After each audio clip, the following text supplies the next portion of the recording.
Hi there guys, Sam here. Welcome to another video. Join me once again in my Golf R. Just talk a little bit around the Mark 8 Golf R and the Golf R Plus as well, and just a little bit around, will that car have a manual gearbox, and kind of your thoughts on it as well. So it'll only be a little quick video, but really interested to know your thoughts. But I'll get straight into the video really. So yeah, so the Mark 8 Golf set to come out probably early next year, maybe towards the end of this year, but more likely next year. And I'm really excited about it. Done a video on it. It sounds like a lot of you guys are excited about it too.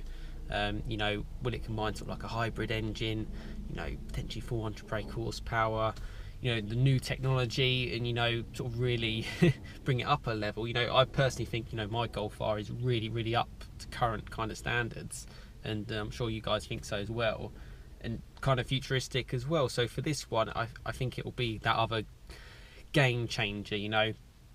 I look at the new Ford Focus, and to be fair, I think they've just mirrored a lot of the stuff that you have in a Golf R, a standard kind of Mark 7 or a 7.5 in some respects. So this Mark 8 is going to be really cool. But the big topic, will it have a manual gearbox, and what do people kind of feel about that, whether or not it will or it won't. The Golf are currently the Mark 7 on 7.5.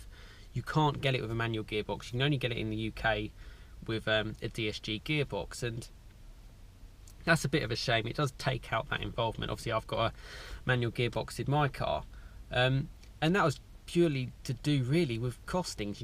Manufacturers have got to make money, and 90% of these are sold with DSG gearboxes because that's what people want, and a great gearbox it is, and it's really good and easy to use day to day. I love the manual. I've done videos on it in the past, and I'll continue to enjoy it, and it's great to have. So for me, for that extra connection to the car, I think it's great. But I've got nothing against the DSG either, really. As a result of that, it's sort of got me thinking, will the Mark 8, will they even bother having a manual gearbox? There's only manufacturers really going away from it. It's sort of archaic now. They really just want to sort of move it out of the way. It's not what customers want, and they've got to make money, so they've got to make these tough decisions. I look at the Polo GTI that they've just released, and it's only got a DSG gearbox, and that's a smaller hot hatch. I was kind of thinking that they say they're going to bring a manual gearbox. If you check their configurator for the VW Polo GTI, it's still only DSG only, and that's clearly where they think the way it's going to go is what people want. And that kind of begs the question, when the Mark 8 comes out, will it just only have a DSG gearbox? Will it be something like what other manufacturers are really doing? They're really kind of moving away from it, which I think is a real shame. I think it'd be nice just to have the option, even if it is only for those sort of 5-10%. I believe it's more just costings involved. You've got to go where the demand is. Also, is 400 or whatever brake horsepower too much for a manual gearbox? The most powerful manual gearbox car that I've driven personally a couple of times on track is a Cayman GT4. That's sort of around 380 brake, and that was really great, really involving. If you start getting above that, is a manual gearbox, does it just become a little bit too difficult? Maybe, and it certainly is going to be slower, but it's still involving, and I do believe there is definitely a limit. But I think certainly for depending on how much power it is, if it's 300 brake horsepower similar to this one, I think it would be good to have a manual gearbox. And even for 400, it's gearboxes can take it. You'd have uprated clutches and stuff, but it's just whether or not the demand is there. Again, VW released the TCR, which I've done a video on as well, and that's DSG only to kind of get into the whole touring car kind of feel. And that's again another small hot hatch. It's like it's just a bit of a strange one not to even include the manual.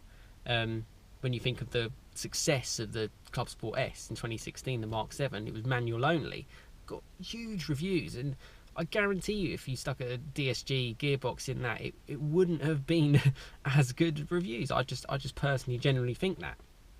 I just think both options is probably the best of both worlds to kind of satisfy everyone needs. But yeah, it's just a thought. Let me know in the comments what you think. Would you want the Mark 8 Golf R to have a manual gearbox, are you more inclined to just say, you know, DSG is the future, let's just keep with that? You know, they might be able to develop and make that even better.